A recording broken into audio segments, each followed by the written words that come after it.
All right, welcome everyone. My name is Evan Clark. I'm Executive Director of Atheists United here in Los Angeles.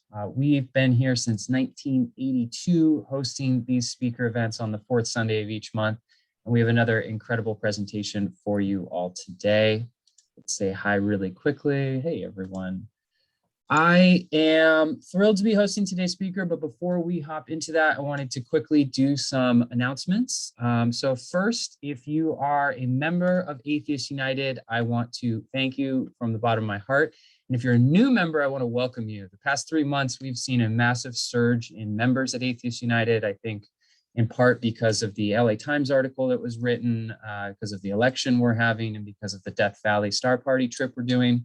So if you're new, I just want to welcome you to the community. We have some incredible people on this call that have been here for years that would love to introduce themselves to you if you'd like to learn more about our history.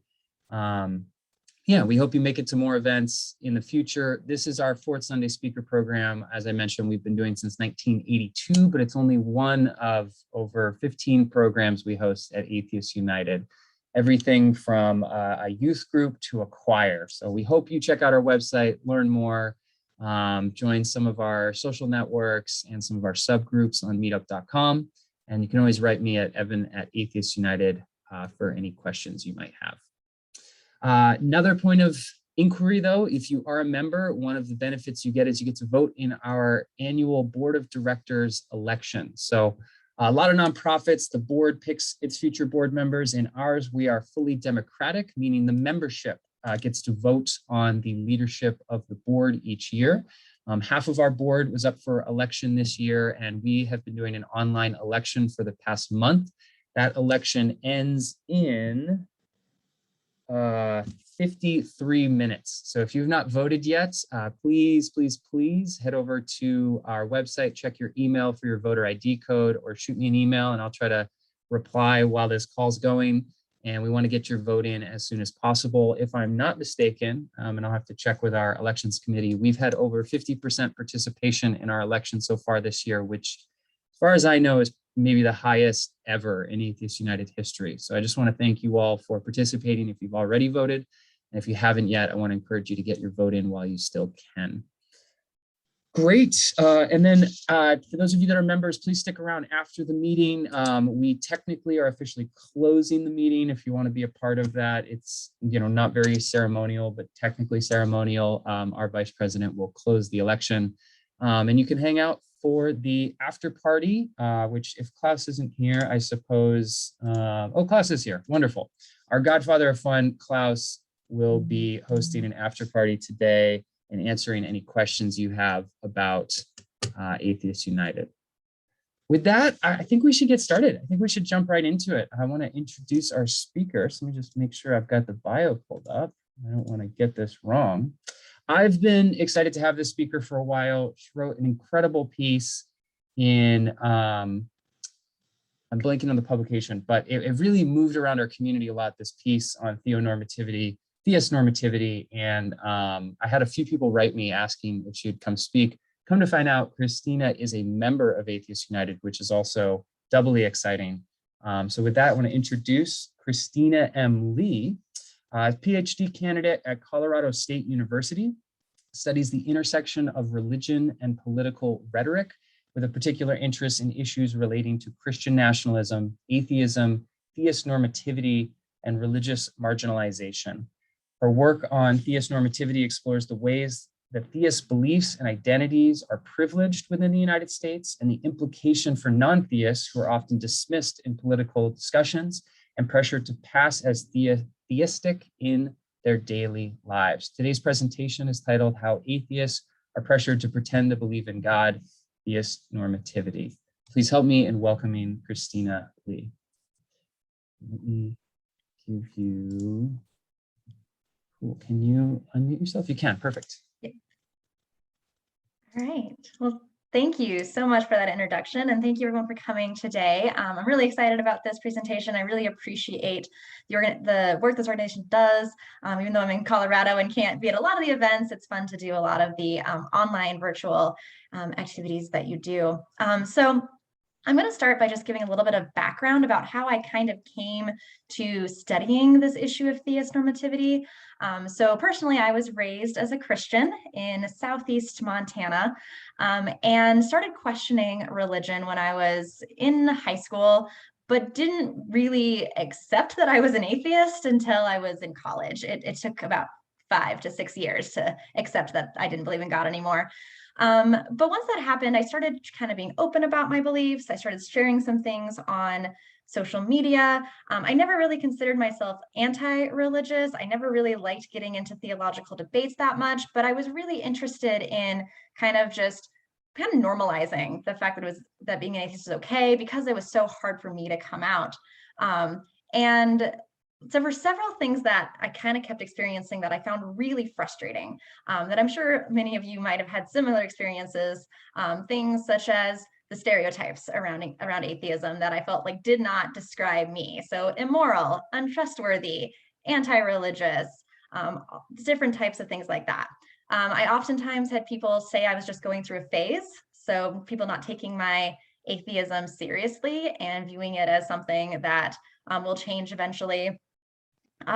Definitely looking at issues relating to when I was open on social media, I would have friends, or at least people I thought were friends, send me messages that were all not always very nice.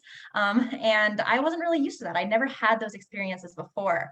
And then in 2016, I went to the Reason Rally in Washington, D.C., and I met someone from New Zealand who was he wasn't there for the event. He was at the hostel I was staying at. And we were talking about religion, and he was like, it's so weird in the United States because religion is everywhere. And I didn't really know what he meant by it. He's like, yeah, no, I mean, they're on religion on billboards, on every memorial I go to. Like anytime I see a president speak, they talk about God. It's everywhere. And I was like, I guess you're kind of right. And over the next couple of months, I started to notice it a lot more once it was pointed out to me, just how pervasive religion was, that I had just been so used to, I didn't even notice it. And probably the most impactful event for me was when I moved to Colorado in 2016, I went to go register to vote. And the man in front of me who was registering was going on a very loud tirade, basically, about how godless Americans are destroying this country and we need to take this country back for God and all of these things. And I remember being so angry, but I was terrified to say something. I didn't want to cause a scene. I didn't know if it was my place to say something. I was honestly not sure how he would respond if I said something. So after he left and I registered to vote, I remember walking away and I was just shaking because I was so mad, but I was also really mad at myself for not saying anything about it. And I was kind of mad that like nobody else was saying anything either, but people looked uncomfortable. But it was just like one of those things where like, we're just gonna let this person go on this huge rant, despite the fact that what he was saying for me personally was very problematic. And it was basically saying that I was a bad American, but I didn't feel like I had the agency to say anything.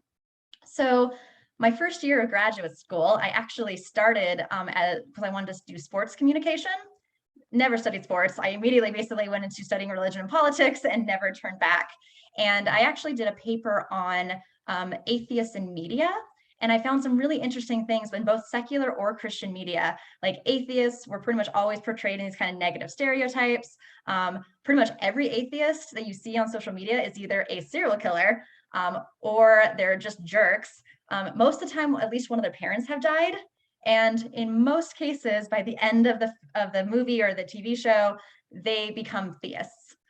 So these kind of common things happening here. So I was just noticing over this time a bunch of trends that kind of reinforce these stereotypes of negative atheists, these ideas that being theistic is inherently normal, that atheism is not normal, and this just really bothered me.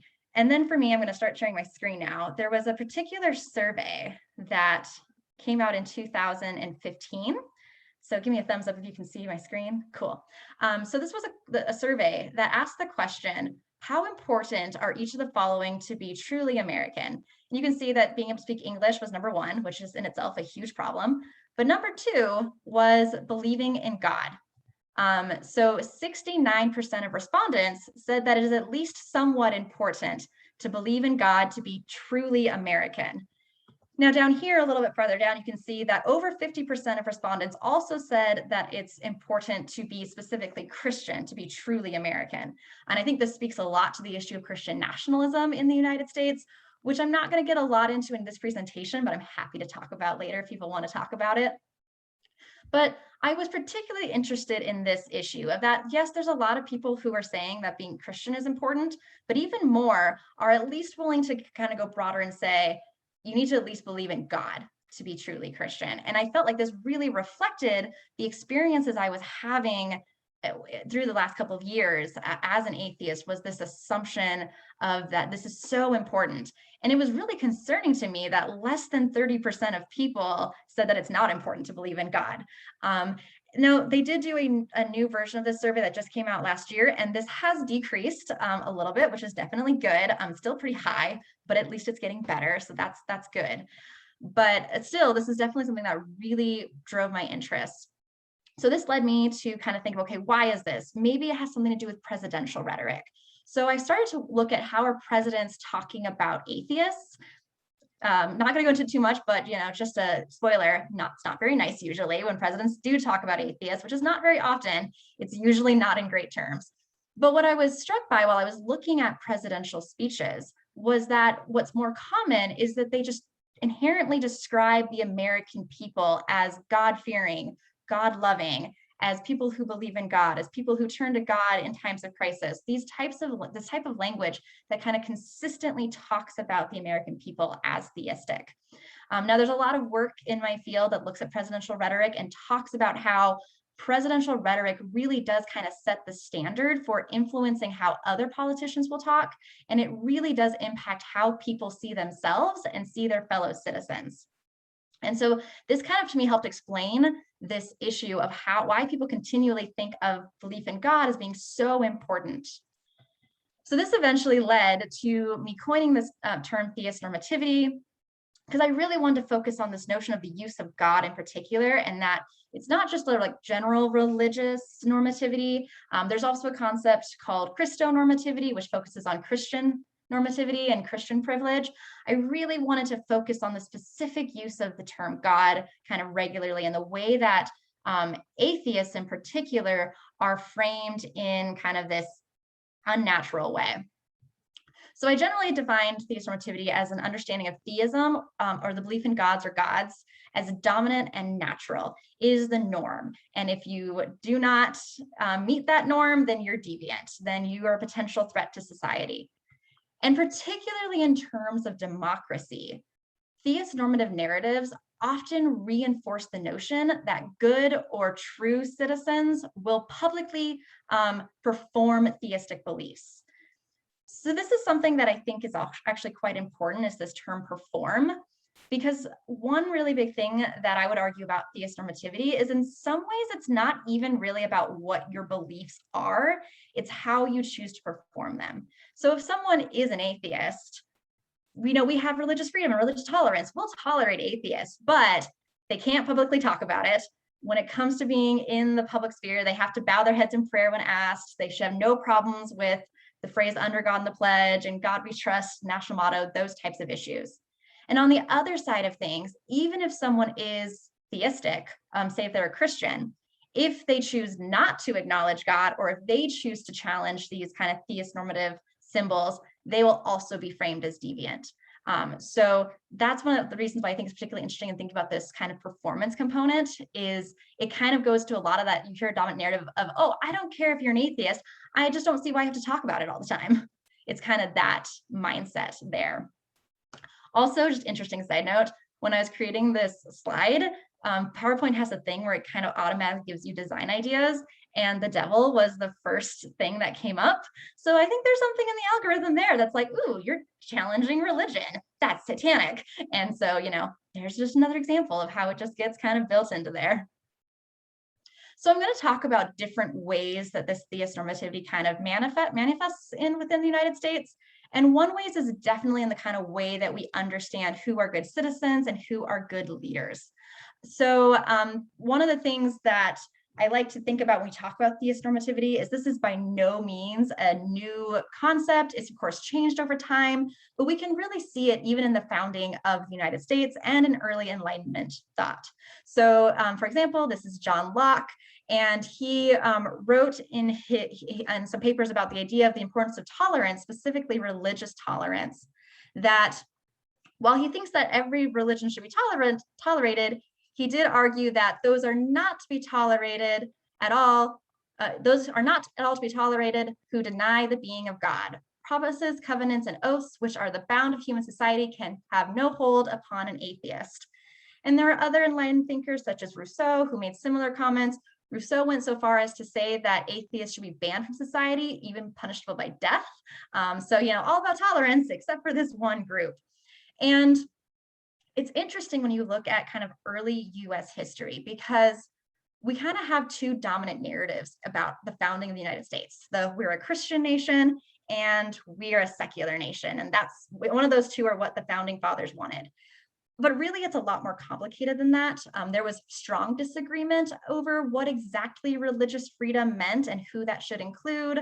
There were plenty of founding fathers who wanted that to include atheists. Others did not want that to include atheists. And so there's actually a reason our First Amendment in terms of religion is actually semi-vague. It's because there was strong disagreement. But generally speaking, at the federal level, there are things such as there cannot be a test to determine whether someone can run for public office. But one thing that's really important to note is that the states did not have to follow the Constitution until after the Civil War.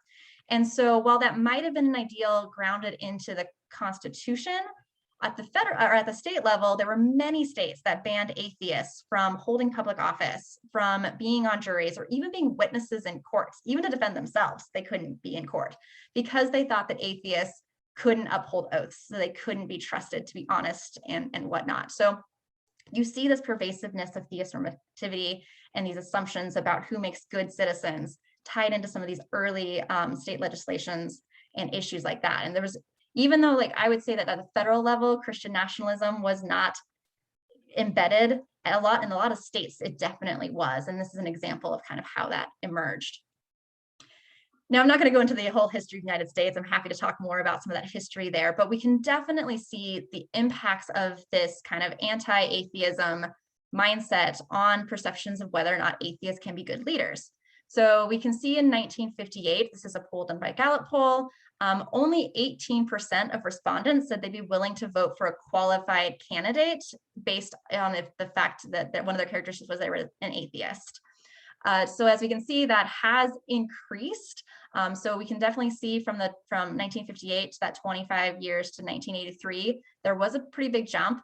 Partially this has to do with, one, the work of some really important secular groups at the time, but also the end of the Cold War. So during this kind of 1950s, you definitely saw a lot of anti-atheist rhetoric come out with this idea that atheism leads to communism. So if we let atheists into this country, it will destroy our democracy. There's a lot of very strong anti-atheism in the 1950s. That definitely kind of decreased a little bit over the next 25 years, but then it remained fairly stagnant. So the next 25 years, this only increased 3%. And then in 2015 to 2020, we see that it is now still growing, which is again, very positive, but still being an atheist is considered one of the most detrimental qualifications for somebody or characteristics for somebody running for president. So it definitely kind of shows the way that, people are not willing to vote for someone just based off of this particular characteristic. Now, I do quickly want to just point out that you see right above atheists are Muslims. They're also very low on that list. And so when I say theist normativity and that, talking about how theistic religions are kind of privileged, you might think that, Islam is a theistic religion, so shouldn't it be higher? But I think the fact that this is so low points to two different issues. And one is the pervasiveness of Christonormativity in the United States as well as the issue of white nationalism. Those are all kind of playing a part, so that I would say that in the United States, theist normativity specifically privileges predominantly white theistic religions, but that might look different in other societies of how kind of theist normativity forms. And that's just one of those questions I'm still kind of trying to untangle, but I do just want to acknowledge that distinction there. All right, so one thing that I think is easy to assume when talking about theist normativity or religious privilege in general is that it's particularly pervasive on the religious right. And to some extent that is true. Again, looking at who's willing to vote for an atheist, Democrats are more likely to be willing to vote for an atheist than Republicans. I don't think that's fully surprising when you consider the importance of the religious right and the power of them on the Republican Party. But I think it's really important to acknowledge that theist normativity is used across the political spectrum. It's often used in different ways. So Republicans are more likely to use theist normativity in connection with Christonormativity. Democrats tend to use it more broadly. So for example, in the paper that I originally published on the concept, I talk about Obama, who included atheists in his inaugural address, which was really important. And it was interesting because a lot of scholars were like, oh yeah, he included atheists. So now we have this pluralistic society that's perfectly good. But if you continue looking at Obama's inaugural address, he also describes the American people as theistic numerous times. So he kind of does both at the same time. So thinking about kind of why that happens, recognizing that across the political spectrum, there's certainly a pressure to use this theistic language. And I think that to just show the pervasiveness of theist normativity across political parties, I think there's no better case study than that of Bernie Sanders, particularly in his 2016 run. For those of you who don't know, he was running for president, and there at one point, there were some members of the DNC who tried to out him as an atheist. So this was an email that was sent and then leaked in the WikiLeaks controversy, in which Brad Marshall wrote, "It might make no difference, but for Kentucky and West Virginia, can we get someone to ask Sanders' belief? Does he believe in God? He had skated on saying he has Jewish heritage. I think I read he's an atheist. This could make several points difference between my peeps. My Southern Baptist peeps would draw a big difference between a Jew and an atheist." So aside from there being a lot of controversy about the whole DNC trying to go against one of the candidates of the Democratic Party, the fact that they specifically used the idea that he might be an atheist to undermine his campaign reflects how, even though atheists are actually a pretty strong voting bloc for the Democratic Party, there didn't seem to be that much home about using that kind of as a scapegoat to using atheists kind of scapegoat to kind of try to dismiss a candidate or hurt their candidacy. So I really wanted to emphasize that this is not a partisan issue. I think theist normativity emerges in different ways between the two parties and the way that it's talked about, but it's certainly something that exists across political parties. Now, one thing I'm particularly interested in is theist normative legislation. So this is official legislation that encourages the public to view themselves as a theistic collective. And I'm really interested in this for a lot of reasons. One of them being that Christian nationalists tend to use theist normative legislation to further advance their agenda, which is very concerning to me. But we can really look again back to the Cold War to see where a lot of our contemporary theist normative legislation emerged. So in this brief timeline, we can see that in a course of less than 5 years, there was a National Day of Prayer became an annual event, as well as a prayer room being added to Congress for member use. And I specifically consider this use of prayer as theist normative, specifically because even though prayer in general doesn't have to involve belief in a higher power, the way that it's talked about in the United States oftentimes assume that it should. And I think this can be exemplified in earlier this year when Biden did not include an acknowledgement of God in his National Day of Prayer address. He was torn apart. And so recognizing that people tend to think that of prayer, they think of prayer to a higher power. So just to be clear, a president is required by law to declare a National Day of Prayer every year, which I think kind of counts as a religious test, but that's just my opinion. Also in 1954, Under God was added to the Pledge of Allegiance, and it was defended through the argument that an atheist American is a contradiction of terms in order to justify why it doesn't matter that an atheist couldn't say the new pledge. So they were very aware that they were excluding atheists, but they didn't really care. And then in 1956, you had "In God We Trust" get required to be put on all money. It had been on money since the Civil War on coins, but this made it required to be put on all money, including paper money. And then in 1956, it became the national motto.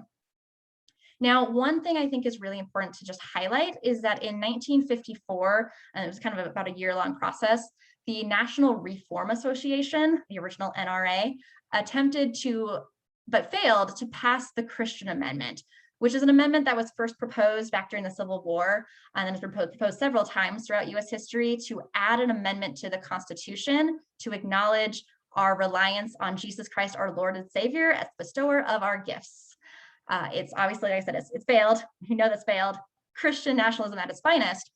But it's notable that this very specific appeal to Christianity has failed, while this more vague appeal to God has passed. And so I would definitely argue that to some extent, a lot of this theist normative legislation is kind of a compromise. So that, okay, we don't really want this extreme Christianity, Christian nationalist, Christo normativity to pass, but we're okay with this more vague theistic religion. And yes, it doesn't include atheists, but it's still better. So that's kind of one of the things that happens there, is in a lot of ways that theist normative legislation is a compromise. But then oftentimes Christian nationalists are very much involved in getting it passed, and then they use it to their own advantage, which is important. So one of the reasons why I think it's really important for the secular community to talk about this issue of theist normative legislation is that it's not actually for a lot of people a priority for the movement in general. So this was a survey that was done by the secular survey that was done, I believe, last year. And they asked people, like, what are the most important policy issues we should focus on? And you can definitely see that maintaining secular public schools was number one, and opposing religious displays was kind of at the bottom of that list. And it still had quite a few people who thought it was important. At least about 80% of people thought it was at least somewhat important, but definitely farther down the list than others, which is absolutely understandable. We definitely look at some of these issues and they have a lot more kind of immediate consequences for people. But I would argue that the opposing religious displays on public property is extremely important, because when they're allowed on the public property, it helps kind of normalize a culture that makes these other things more difficult to help uphold. So we specifically know this because Christian nationalist groups are trying really hard to help promote more religious displays on public property. So there's an organization right now, they originally were called Project Blitz. They changed their name to Freedom for All. I think they changed their name again recently. They really do a lot of underground fun stuff like that. But they're basically like a legislative coup, in the sense that they are very organized. It's primarily Christian nationalists, and they are trying to blitz the country with as much legislation as possible that helps kind of promote a Christian nationalist agenda, knowing that opponents can't fight all of it at once. And so they just do a lot of stuff. And so they do this in different phases. So their phase one bills are bills that they claim are laws celebrating the religious nature of the United States. So this includes "In God We Trust" bills. So these are bills that would put the motto "In God We Trust" on public buildings, schools, police cars, things like that. Phase two is laws celebrating the Christian roots of the United States. So these are things like Bible literacy classes or declarations of Christian Heritage Weeks by different government officials and things like that. So kind of getting that step closer to kind of the Christianity component. And then their phase three are what they call religious liberty protection legislation. And they describe this as laws that promote intimate sexual relations between married heterosexual couples, laws that establish gender as gender assigned at birth. So a lot of very anti-LGBTQ things, in particular, laws that are preventing abortion access. So these types of laws, laws that protect companies from having to do birth control, those types of things. So you can see that there's definitely an escalating thing that happens here. But they have this playbook in which they talk about the strategy behind this legislation. And one of the things that they say is that phase one bills are incredibly important because they might seem trivial, but they're important in establishing a cultural norm, and that even if they get denied, they can still use that to rally support for further legislation. So two of the things that they do is if like say a politician tries to challenge in God We Trust bills, they'll use their PR team to turn around and say, well, why is this politician anti-religious? Why do they hate America? It's our national motto. So it's very much trying to silence critique of the movement. But then their idea is that once we kind of get in God We Trust bills and we get that so normalized, it's a logical next step to jump to phase 2. And once phase 2 happens, it's easier then to justify phase 3. So again, we go back to this issue of opposing religious displays. The Christian nationalist movement is very well aware of, even though these displays may seem trivial, they do have a cultural impact that can certainly challenge these other issues that our community tends to really care about. But I think it's important to acknowledge that, again, when we openly oppose theist normative legislation, it very quickly gets turned around to framing atheists as un-American. So again, when you challenge this theist normative kind of ideology and mindset, you automatically kind of get framed as un-American, as deviant.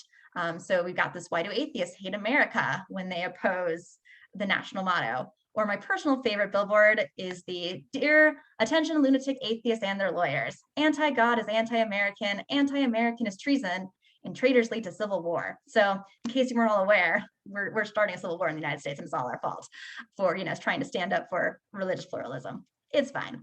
So we can definitely see that being open about being an atheist and then challenging theist normative narratives and legislation certainly has pretty intense backlash about that question our dedication to citizenship and to America in general.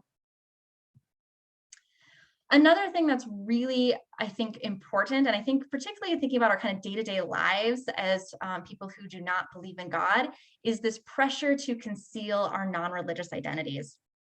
So this is again from the Secular Survey, and you can definitely see that most people find or that there's a very large percentage of people who feel the need to always, mostly, or sometimes hide their identities in different contexts, particularly at school, among strangers, and people at work. And I do want to just point out that this survey was primarily circulated through kind of the secular atheist communities. So a lot of the people taking these surveys were people who were involved in atheist organizations, so we're actually probably more likely to already be out in some capacity. So I do think that we consider like the general population, these numbers of people who say they never hide their identity is probably quite a bit smaller, because this is a very specific kind of part of the atheist community who primarily filled out this survey. So just want to acknowledge that issue too.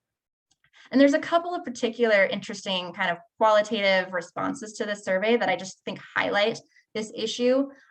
So for example, this person from Pennsylvania saying, I live in a pretty liberal part of the country. Even so, I go by the don't ask, don't tell. Other people saying, I hide my identity except for with a very specific group of friends because in the past I've been treated badly. The very active filling out the survey made me realize how much I hide my non-religious identity. Other people talking about, I'm really nervous about filling out this survey because I'm afraid, I have this irrational fear that people are going to find out about this and it's going to impact my quality of life and support for my family. So this fear of the consequences of being viewed as deviant, of being an open atheist, really does impact people's willingness to kind of be open about being an atheist. Furthermore, in general, this idea of theist normativity and the way that this culture pushes these kind of pervasive ideas about religion being normal, atheism being abnormal, oftentimes discourages atheists from even recognizing their own marginalization or the theist normative culture in general. So this is a great article written by Deegan Lauren and Carol Rambo about the experience being atheist. I highly recommend it. If anyone's interested, I'm happy to send it to somebody. But this was a basically autoethnographic piece in which the two scholars talk about their own experiences kind of in third person. It's kind of a very interesting piece. And Deegan Lauren talks about how she's had pretty pervasive experiences of anti-atheism. And this was Carol Rambo's kind of third person response. So Carol, like Deegan, could be identified as an atheist, but for her, the identity has little salience. She has experienced little stigma and has no need to stay in the closet or out. There is no closet because there is no threat. She stays quiet around people who would argue. It's just what you do. Carol does not qualify for Deegan study because she does not label herself atheist, though she does not believe in God. But Carol, you just said you're not in the closet. Yet you just described staying quiet around people who would argue. Okay, you got me. I am mindful not to say anything about it. It's not a big deal. And I actually love this example because I think it's the perfect way to just kind of describe the way that that people are so used to the theist normative culture that the idea of feeling like you have to stay quiet and not express your identity doesn't feel like marginalization. It's normal. It's what you do. But I think this is actually really common. And I talk to a lot of people who are atheists who are just like, yeah, I just don't talk about it. It's not a big deal. But the fact that you have an aspect of your identity that you don't feel comfortable saying in public because it's just what you do, like that is definitely a pretty clear consequence of a normative society, a society that pressures people to pass as something that they are not.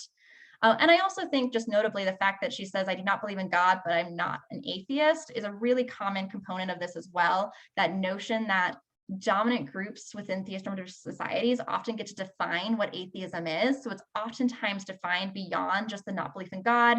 It's often defined in very negative terms, such as someone who is anti-religious, someone who is immoral, untrustworthy, someone who is angry. These types of terms are oftentimes associated with atheism, which can help explain why some people will choose to not use the label because it has so much stigma attached to it. But there's a long history as to how that stigma got attached, which again, happy to talk more about that later if people want. So I'm still trying to piece out some questions about theist normativity, some things that I know questions you might have too thinking about this. One of my questions is theist normativity compared to monotheist normativity, because I think it's fairly clear in the United States that when people say God, they mean a monotheistic single God. And so how do polytheistic religions fit into this? And part of me sticks with the theist normative narrative because of thinking of temporal issues. So thinking about, okay, maybe back in ancient Greece, when there was kind of, the polytheistic, was there theist normativity there that just manifested differently in terms of polytheism? So I think that's an interesting kind of issue to parse out. Definitely the issue of theist normativity compared to Christonormativity and how they overlap, how they're different, that issue. I'm obviously talking about theist normativity within US context, but curious as to how it looks in other countries, in countries that maybe don't have a Christian dominant society, but maybe more the more kind of Islam is being the dominant religion. How does that look? And then just in general, what are the impacts on this from other groups besides atheists, and particularly people with intersecting identities? I think that's really important. People who are atheist, as well as LGBTQ, for example, different religious minorities. I think all of that's really important. Now, I always like to end these conversations about what can we do? How can we make this a little bit, how can we fight theist normativity? One is, if you have the privilege, be open about your atheism. But I do want to recognize that not everybody has that privilege.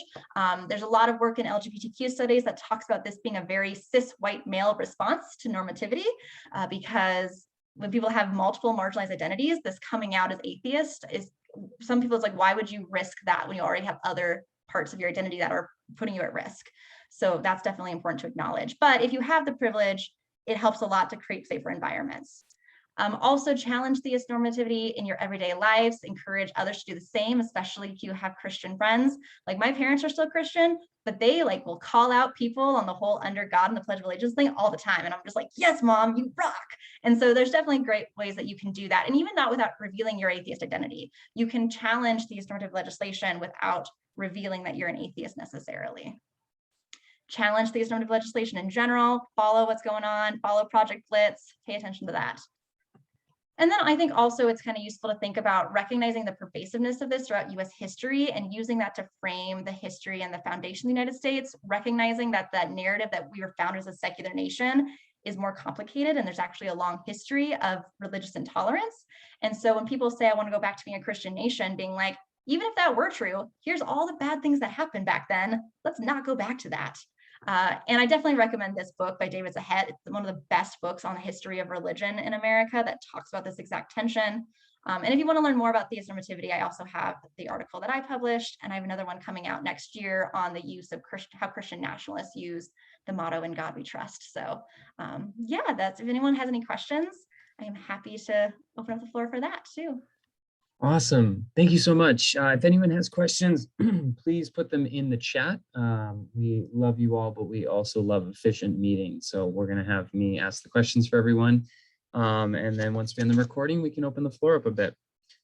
You know how I know you're a good scholar? You were asking half the questions I was going to ask at the end of your presentation. You just put on screen. So wonderful. Well done. Cool. So first question is, let's start from the beginning. You started by talking about how your interest in this, it started with an article you wrote on media depictions of atheists. Is that correct? So I've read a few different articles on this that different bloggers have written in the past, and I'm curious because there are plenty of examples of atheists, especially in more modern culture. We have the House or Bones type shows that are massive, massive shows. And so I think, is it about atheist representation, or is it the type of atheist representation? Because it doesn't feel like we're completely lacking in society. I just want to see what your take is, because you've done way more research on it than I have. Yeah, I think it's more the type. I mean, there are definitely representations of atheists, and there certainly are examples of good representation, but most of them are going to be male. Most of them are going to be white male for the most part. So definitely that kind of promotion. Again, you think of even like House, like he's such a jerk. He's such a jerk. And so that's really common. You know, oftentimes you'll specifically have the scientists are the atheists, which I think is actually in a different way very problematic. So like my brother, for example, has his PhD in chemistry, and he's a Christian, and he has the opposite problem. People constantly assume that he's an atheist, and he's like, no, I'm a Christian, good, you know? And so like, there's a lot of those kind of just general stereotypes. But like I said, I'm particularly interested in the way that like a lot of, especially in movies, or if there's an atheist in like a one-off TV show, like just a one-off episode, like I said, by the end, they usually convert to theism by the end. That's really, really common. And so this notion, again, that whole like it's a phase issue, or like we're just angry about something, like our parents dying, so we're not actually atheists, we're just mad at God.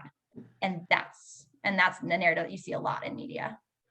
And is there ever a flip of this kind of a secular normativity in spaces? Yeah, I've met a lot of people who work for like a big media company in Los Angeles, or they work for the city in New York or something, and they're like, oh, there's no, religious people here. This is like, it's so atheist. We don't talk about atheism. Again, I'm sure it's based on environment, but is there any talk or study of spaces being so secular, almost like your brother's situation, where people have the flip experience, where it's non-normative to be theistic? Yeah, I mean, I think it's interesting. I don't know of any specific studies. Like a lot of those that I look at is kind of makes that claim, but doesn't always support it. So a lot of times, for example, they'll say, oh, academia is a place that's an anti-religious environment, which I would challenge back to where, yes, there are more open atheists on academic campuses for sure, but not really any more than the general public in terms, if we look at how people identify as atheist in general. But also, at any public university, there are dozens of religious organizations, most of them being Christian. Most public universities hire a chaplain, usually who's Christian. We've got a religious studies program at most universities. Most classes is on Christianity. That's not an anti-religious environment. Like, that's not how we would define that. And so I think it would be interesting to think about, like, again, I think there's a lot of assumptions that, like, for example, in academia, that most professors are going to be non-religious. That's not actually true in reality. Again, about 60-65% of college professors are still religious. But there's definitely a lot of those assumptions. And so it would be interesting to see kind of how that manifests in at least perceptions. But I don't know for sure.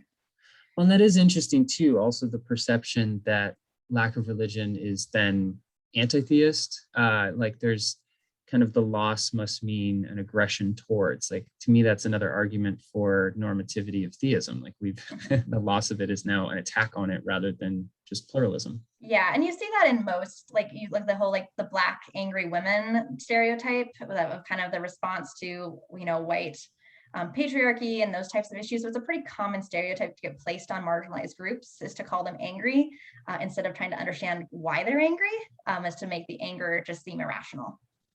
Yeah. You mentioned public displays or like expressing yourself a lot as a religious person is, you know, a way to do a lot of more theist normativity, or there's kind of this performative religion we have.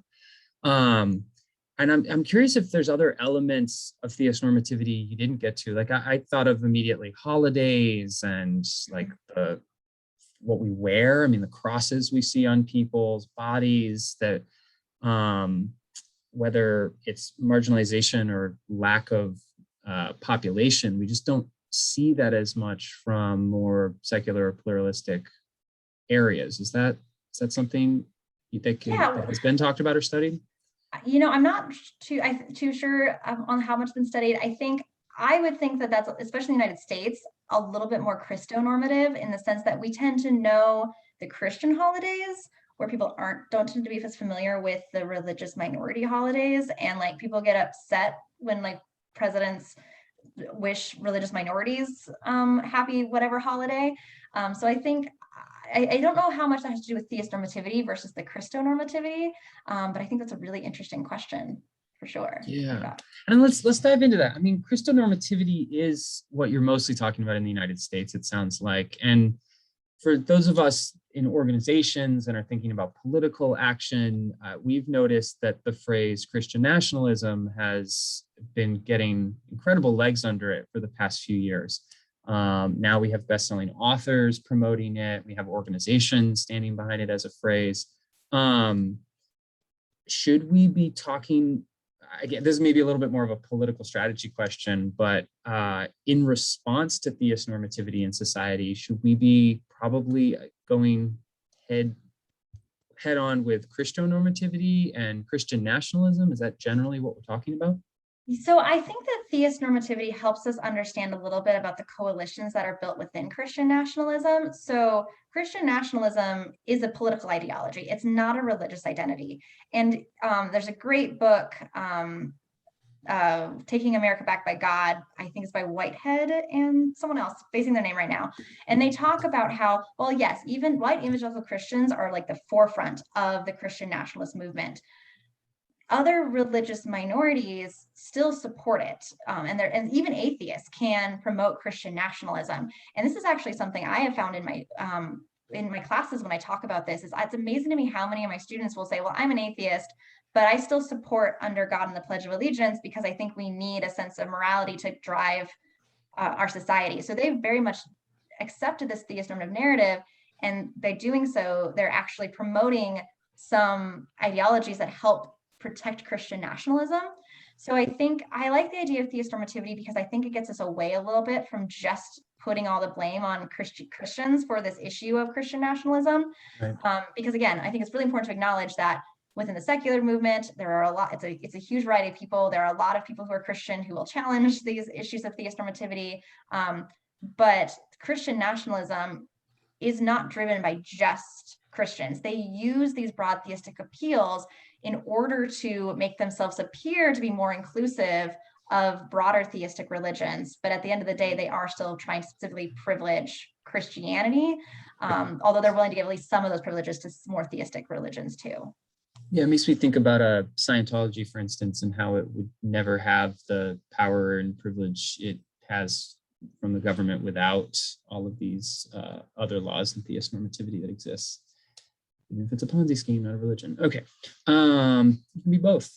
Okay, so I'm super curious about this performative side, and you basically asked atheists and other marginalized religious identities to openly present their identity in a way to challenge Christo-normativity and theist normativity in society. I'm somebody that does that. I have a giant car magnet on the side of my car that says Atheists United. But it got ripped off, right? And it got ripped off. My car was vandalized. I now have a bigger one, and I'm excited to see what happens. But yeah, I'm intrigued by this because, you know, the critique and discussion around what is or isn't atheist and atheism, right? Like by definition, it starts with like atheism, it's this lack of, and politically it can be a lot of things, but as a belief system or a theistic tradition, it's the lack of. So it's always felt a little strange kind of promoting my skepticism essentially, compared to promoting my beliefs in a performative way. Do you think that's going to be a challenge or is a challenge for us? I mean, I don't want to get too much into label wars because I find that really unproductive when it comes to organizing, but I'm intrigued by, again, the response to theist normativity is our own performance, and yet we are arguing also like we're not our own religion, we're a skeptic tradition. And it always feels a little confusing. Yeah, and one of the ways that I always talk to people is like, I use the term atheist personally to describe myself, but that's a very political choice because I want to challenge the stereotypes about what is an atheist. Because I mean, I had like a student one time who we were doing a demographic activity. I was like, what demographics can you tell about me just looking at me? And he was like, you're religious. I'm like, why do you think that? He's like, I don't know, you look religious. And like, especially when I teach, I kind of look like a Sunday school teacher. So I kind of respect that stereotype. But thinking about ways that like you can, when you tell someone that you're an atheist and you don't, you don't have the like, Satan tattoo or something on it, it can really like jar people. And they're like, but I know you and like, you're a good person. What? And while there's so many labels that I think are completely valid, and I would never tell somebody that you must ascribe to a label or avow a label and other labels are wrong, the reason I kind of like the term atheist is it's taking a term that has historically been used by the dominant group to kind of warp the way society looks at people who do not believe in God, and it kind of takes it back. And it specifically challenges this theistnormativity and forces people to question stereotypes. So that's why to me, it is a political choice to use the label, not because I'm defining myself by what I am not, but because I'm trying to challenge this normative assumption about what it means to not believe in God. So again, that's just a kind of, for me personally, why I choose the label and why I use it in my scholarship. But I always try to acknowledge that not everyone who does not believe in God uses this label. And there's a lot of different complicated reasons for why people don't use the label. That was beautifully said. Thank you for that. Pluralistic society, and you mentioned Obama's comments during his inauguration, how he mentioned atheists, and then suddenly there was a claim of pluralism sweeping the land. Can we talk a little bit about scholars and how often they take the smallest of performative rhetoric and then make sweeping claims? I mean, same thing happened about Black man was elected. We're now a post-racial society, and it's so obviously absurd, but this continues to be such a norm in a lot of public writing. You know the scholarly side a little bit better. Can you talk about that and what you see, and if there's any commonality behind those people who make those claims? Yeah, well, I think there's a lot to that for sure. Because like, one, I do want to acknowledge that like Obama made huge strides in helping the atheist community and some of the policies that he passed. Biden has been doing things as well, even though I would say Biden regularly reinforces theist normativity in his rhetoric. In his actions, he's also doing a lot of things that I think are positive too. So like, I certainly don't want to dismiss that, but I do think it's very common, and I see this especially in communication scholarship, where it's like you said, there's like one reference of positivity, and it's like, see, this is proof that like we've now reached a pluralistic society where religious equality is achieved. And I think that this largely speaks to, in the United States, we are very much committed to this myth of religious equality and religious tolerance and religious freedom. That might have been an ideal that is in our Constitution, but it's an ideal that we have never actually achieved. But we are so committed to that myth of saying that this is something that we are committed to, that we will look for any evidence to show that we're achieving that. And again, we've made huge progress, and I think that's so important, but we're not there yet. And so I think just acknowledging that these strides are important, but that this myth is still pervasive is important. Yeah. And intersectionality, you brought up, again, you beat me to that question about, the many identities we carry moving through the world, and some more privileged and some more marginalized by the structures of our society. Is there any initial research or any findings you're seeing from other places that are informing how we can talk better about theist normativity and how it interacts with all of our identities and privileges? Yeah, I mean, I definitely think for me, I draw a lot on the work of queer theory, especially because, like I said, like I was saying, that there's a lot of really important research that has been done on the whole like coming out narrative. Because I think it's fair to say there are a lot of comparisons between heteronormativity and theist normativity. A lot of very important distinctions too, of course. One of them being that in the United States specifically, it's different in other cultures, but atheists don't face the same physical threat for coming out that, for example, LGBTQ members do. But recognizing that we look at the atheist secular movement, very similar to the LGBTQ community, a lot of the most prominent voices that are pushing different policies and legislation do tend to come from cis white men.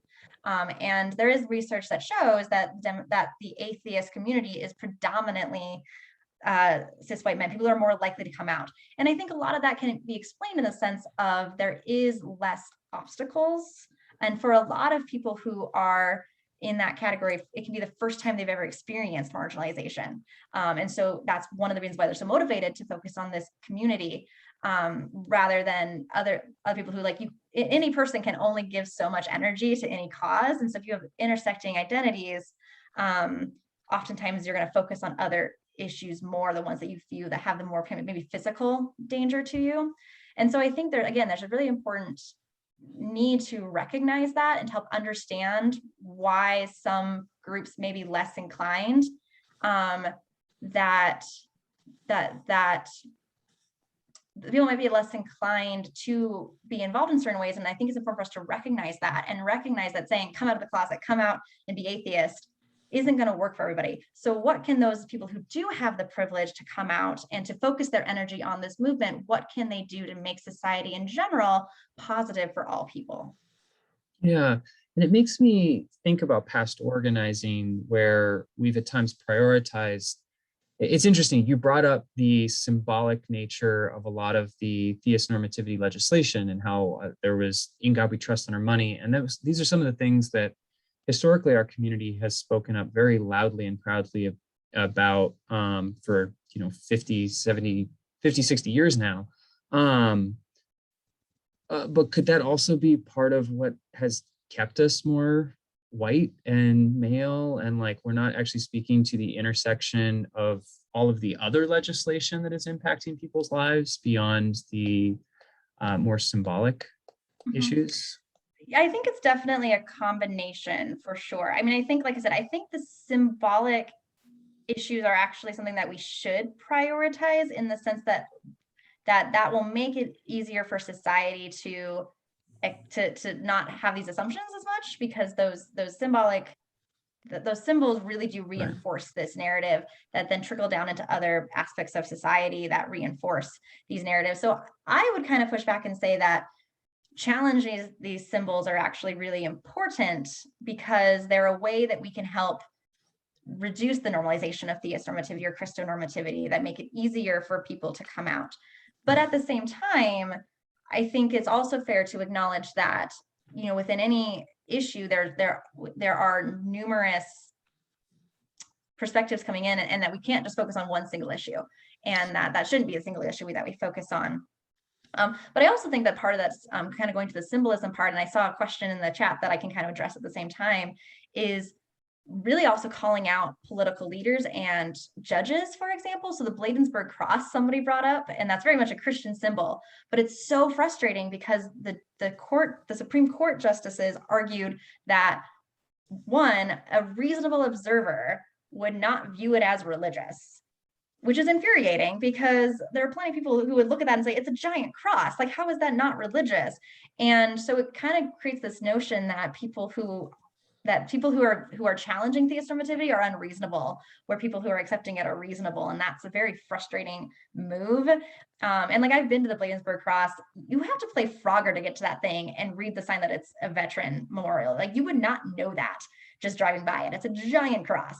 And we see this quite often in court cases about these symbols, where people will dismiss the historical context around how they were created. So the phrase "under God" and the Pledge of Allegiance is particularly relevant in that case. Is in any court case, there's been very little conversation about the actual anti-atheist narrative surrounding when it was implemented. This is my entire dissertation right now.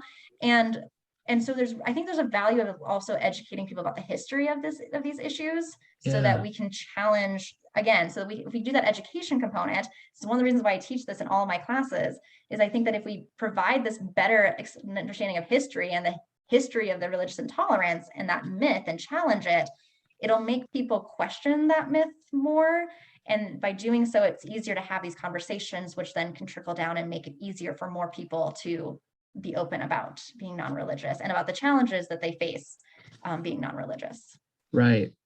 And do you think we've struggled to connect Christo-normativity and white nationalism and white supremacy in the United States? You brought that up quickly, but I want to take a second to discuss their connections and whether communities like ours that are often trying to challenge theist normativity in society are using rhetoric well to connect all of that. Because I think back to this intersectionality conversation, and I don't find in a lot of our past documents we talk about like white Christian nationalism, even though it so obviously is when we look at like the legislative side of it. Yeah, and I think that's actually quite important in thinking about one kind of that notion that, and again, I think this was in the Whitehead book where they really talk about that actually one of the driving factors in people being Christian nationalists and accepting Christian nationalists is also being white nationalists. So there's a very strong connection between the two, for sure. And you definitely see this play out in different ways, even in the theist normative narrative. So like one example that I like to point to is earlier this year when they were discussing the voting rights. There was a bill proposed, I think in Georgia, to ban voting registration on Sundays, which is a day when Black churches tend to do a lot of voting drives after church. So like it's called the Souls to the Polls. And it's a way to encourage people to go from church and then go straight to register to vote. And they're basically trying to ban those. And Schumer had asked how, like, this is completely inappropriate, this is racist, this is problematic, like, how can you justify this?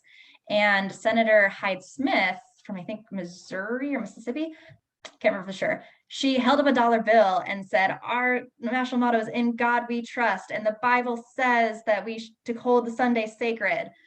And that statement, like, one, it shows that she is interpreting the motto "In God We Trust" as the Christian God. So that's a very clear connection between the theist normative legislation and the Christo-normativity. But then she's also defining keeping Sunday sacred in very kind of white Protestant terms. We consider the history of Black churches being really involved in political drives, and that for keeping Sunday sacred for Black churches does involve political movement. And so I think that's a really great example of kind of the ways that these things get connected, that in ways that might not seem obvious, but when you dig into those histories, you're like, okay, there's more going on here. And there's definitely some racism getting tied into our assumption of what is Christianity and how God should be worshipped and whatnot. So. Yeah, wonderful. I have more questions, but there's a ton coming in the chat. So I'm going to try to ask a few of those real quick. There was one I just lost by Arlene. Should we understand the trend over the past 4 decades to outsource social welfare programs to the church, run by nonprofits, as an example of theist normative legislation? That is a great question. I think, and this is actually something I'm also really interested in, is this notion of who can do charity work. And so I think partially, yes. And there's a very long history of this assumption that charity work needs to be done by churches. Actually, at one point in US history, you had to be a church to do charity work. It was required. And so I think there's in some ways this pushing going to go back to that, again, going back to some of our founding traditions that I would argue are actually really problematic that we should not necessarily do. I think for me, it's almost not so much the government just kind of sourcing that out. But one of the things I find interesting is when like atheists aren't allowed to do charity work, like when their donations get denied, when they come to do charity work and they find out they're an atheist and they're like told to leave, is always really fascinating to me. Of this like, and it's almost this commitment to like, we are committed to the idea that people who are religious are the ones who do charity, and atheists are immoral. So we're not going to let you do moral things, and we're going to prevent you from doing it. Which is why I think it's actually really important for community secular organizations to do charity work, because by doing that charity work, they are challenging that theist normative assumption that charity work is the realm of religious organizations. And I think that's really, really important. That gives me a perfect moment to plug a thank you to the 25 volunteers that came out to our food distribution. That's the most we've ever had for our food distribution this past month. We again handed out over 3,000 pounds of food and are doing it again in November, December, and into 2022. We had a question from Bobby. It said the most outspoken American Christians usually revered Trump, who made no real pretense of leading what they consider a Christian life, while they condemn Biden, who seems to be leading a very quote unquote Christian life, but it doesn't advocate for a Christian government. Can you speak to that? Yeah, and I actually do think that to some extent that gets to that performance component of like, people always said like Trump was an atheist or he's whatever. I'm like, I don't know what Trump's personal beliefs are. If he's a Christian, he's not a very good one, but as far as I know, he believes in God, so I'm not going to challenge that. But the fact that he performed his theism when he was on the political stage, he did that incredibly intensely, and he let that kind of drive the way he talked about what his politics were going to be. Where Biden, I think, is a great example of somebody who is a Christian, but is a secularist. And he actually does perform theism quite regularly, but not to the same kind of more intense extreme that Trump did. And so it's easier for him to kind of get that questioned. And I think this also points a lot to the issue of, not that there's very much this trope of the not a true Christian trope. And you see this across the spectrum of, people who are more conservative Christians. Because Biden supports abortion, he's not a true Christian. But then at the same time, you have someone like Trump who he didn't actually go to Christian. He didn't really go to church. He did all these things. And then people on the liberal side also said he's not a true Christian. So in these ways, both of these narratives promote the idea that a Christian has to be inherently good, at least in their ideas of what Christianity is. And I think there's a lot of messiness as to understanding the complexity of Christianity and recognizing that Christianity, just like any religion, just like really any ideology, I think even we talk about the atheist community, like there are people who are anti-theist, but there are also a lot of atheists who are not anti-theist. And so within any community, there's going to be different manifestations of that. And I think we don't always do a great job of recognizing that within our society, and it would help a lot. We're mosaics. Cool. We had a great question coming in from Richard. Do you have suggestions on how to call out or point out or discuss people's theist normativity to them while they're doing it? What has worked for you and not worked for you?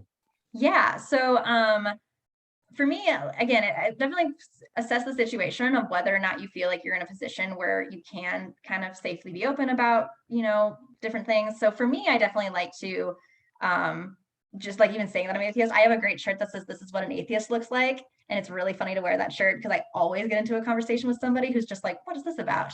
I think like definitely, correcting misconceptions. And I think a lot comes with doing some research. So when people make a statement about atheists being immoral, or there are no atheists in foxholes or any of those old tropes, like doing some research on knowing like how you can challenge those statements, being like, actually, there's a great organization called Atheists in Foxholes that actually challenge this myth that you can talk about. I like one story that comes to mind for me is I was at a gas station one time and some guy asked what I was in town for and I was giving a presentation and he like paused and he's like, "Are you an atheist?" And I was like, "Yes." And he like paused and he's like, "Are you atheist or agnostic?" Which very much is interesting. Like the term agnostic I think is really interesting in the way that within a theist normative society, agnostic is much safer than atheist. And I think, again, there's a lot of reasons to use the term agnostic. I think it's great. And I think it's a humbling term. That's really, I wish that everyone said they were agnostic because that would make life so much easier for interfaith dialogues. But then I was just like, no, I'm an atheist. And like seeing that, like him, just like his mind being like, okay, this is weird. I'm not used to somebody just outwardly saying they're an atheist in the middle of a just average conversation, not on like a social media fight, I think was really interesting. So I think like, especially in those like everyday casual conversations or like, if someone makes an assumption about like a really common one is like, "In God we trust" has always been our national motto. Actually, it hasn't been. So let's talk about this like history of religious intolerance. So I really think that that's a really, when we can provide facts like that and do, like I said, that David's a Head book, I cannot recommend that book enough. It gives such a great history of religious intolerance that I use that all the time in correcting people's misconceptions about the history of religious freedom in conversations. Yeah, when having conversations about agnosticism, try to get people to start calling themselves agnostic unicornists by the end of the conversation, just to like get them to understand the word fully. And if I can get them to do that, usually they can understand the difference between like atheist and agnostic. I always like joke to and turn that around of like, so people say, well, like, if you're not 100% sure there is no God, then you should call yourself agnostic. Being like, okay, if you're a Christian, are you 100% sure that there is a God? Because if you even doubt it slightly, then you're not Christian, you're agnostic. Of course, that statement sounds absurd. Like no one would ever say that to a Christian, but it's very, and that's actually one of the things. Oh, go ahead. No, I'm sorry, please. I think one of the things I'm starting to think about with theistnormativity is this idea that like atheists have to be 100% certain, where other groups or Christians or religious people don't have to be 100% certain. And if we're not 100% certain, then we should use this more humble label of agnostic, which again, I love the term agnostic. I just don't like the way that it gets used to discipline atheists sometimes. And that's what I find frustrating. Yes, yeah, absolutely. We had questions about storytelling. So the LGBT movement has done a lot of work on storytelling, both media and things like the Out campaign. Do we have compelling stories to tell beyond our deconversion stories? The questioner asked, I think maybe logic, reason, and science, although comfortable for many of us, are not often compelling in creating allies. What are your thoughts? Yeah, I mean, I definitely think, I mean, one, I think the whole coming out narrative is important, but to me, I also find the like, I do think that especially in challenging the theistnormativity of like trying to get people to understand the pressure that comes with being openly atheist and some of the frustrations with that, and also trying to get people to understand the stories behind, especially if we do have the more anti-religious component, or like for me, I don't consider myself anti-religious necessarily, but I don't like organized religion. Helping people understand the stories of that. So like I oftentimes will tell the story of I said, I'm really privileged. My family was very accepting, but one of my really good friends, his mom told him that if she had known he'd be an atheist, she would have never had kids. And when you tell someone who is religious that story, the look of horror on their face, they're horrified by that story. But it's like, but you can understand why that friend doesn't like religion, because they look at religion as the reason why their mom basically disowned them. So can you really blame them for being frustrated by these prejudices that they're put on them by even their own family members? So I really like the idea of storytelling in relation to those experiences. One of my favorite books to recommend to people is Hemant Mehta's A Young Atheist Survival Guide, because it gives specific stories about atheists who are open, who were dealing with these issues. Or I love to tell stories about people who were fined with blasphemy laws and talking about the implication of blasphemy for silencing atheists to, again, challenge that myth of religious tolerance. I think that those types of stories can be really powerful in general. Wonderful. We have a lot of comments. Hold on. There was a question about people who identify as atheists or agnostic but are spiritual, and how this is clearly a changing and growing identity in the United States. Like, how do we discuss theistnormativity with them? Yeah, this is a great question. I actually was just having this conversation with some friends of mine who are in a similar field as me. And my first answer is I don't know. It's a question that I'm currently really struggling with, because I think that notion of spiritual is so fascinating. I think it's interesting because I think it's a way of resisting theistnormativity, but it's kind of in some ways safer than the term atheist. I think I like it in the terms of like it's very much agnostic in that it's a little bit, it's this honest of like, I don't really know, there's like the spiritual component, but what exactly does being spiritual mean gets really complicated really fast. And a lot of people would say, spiritual still means being theistic in some ways. And the story that comes to mind is, you may have recently seen that the head chaplain of, I think it was Harvard University, is an atheist. And I was reading the comments and he talked a lot about his spirituality, and they're like, he said he's spiritual, so he's not an atheist. And it was so fascinating the way that people were in saying that being spiritual means you can't be an atheist. And to me, that was very much kind of reinforcing this theistnormativity into this notion of spirituality, which I think is much more messy. And it kind of ties to that notion of people assume that religion has to be theistic. And I think spirituality challenges that, but people resist that challenge. And so I don't have a complete answer to that, but I think it's a really good question. And it's one that I'm personally still I want to kind of address at some point and dig more into. And I just need to do more research on how different people define spirituality, because it isn't something I've done as much in the past as I would have liked. And so it's a great question though. Yeah, and do you find at times it hard to rip apart kind of concepts of religion versus spirituality or theism? Because we deal with that constantly in atheist communities, right? Like people's definitions of religion are either fully tied to a theism, or they're more of the sociological definition, which is much broader, and football teams can count. So, like, I know we struggle with this in community organizing and are dealing with it in political rhetoric. Our national organizations are constantly using like non-religious and non-theistic interchangeably, even though like sociologists would probably never do that. What are your thoughts? I think it's super complicated, and it's very hard because like I oftentimes will refer to atheist as a religious identity, but I could put it in quotes because like I don't think it's a religious identity in the terms of it's a religion, but in terms of like religious equality, like we kind of have to like put it into the category of perspective on religion to like fit into there. And so it gets really messy so fast, and people have very strong feelings about this, which is definitely fair and understandable. And people get so committed to their definitions of what is a religion, what is not a religion. And just, I think a great example of kind of challenging this is the Satanic Temple. I just wrote a paper on them, and like they're arguing that they're a religion, they're not theistic, and a lot of times they'll get critiqued for not being a religion because they don't believe in God. And I've had reviewers who criticize me for calling them a religion because they don't believe in a higher power. And I'm like, that's really reinforcing the assumption that a religion has to involve a higher power. And that's not to say whether TST is a religion or not. Like there's different arguments on that for different reasons. But to me, I find it so fascinating, this like continual push to insist that a religion has to involve a higher power. When I don't think that's necessarily true. And like religious studies scholars have been arguing this for ages as to how exactly do you define religion.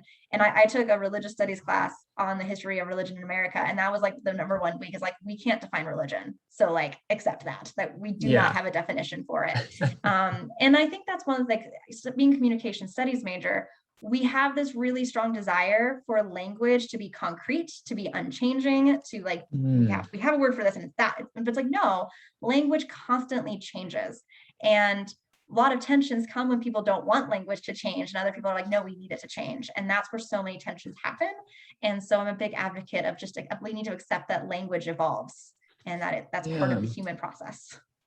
Yeah, because I was going to ask you about secular religious traditions in the United States, whether it be the Jewish Humanists or the Ethical Culture Society. You jumped into Satanic Temple, and I'd even go a step further and ask about Burning Man as probably maybe the largest secular religion in America today, outside of the NFL.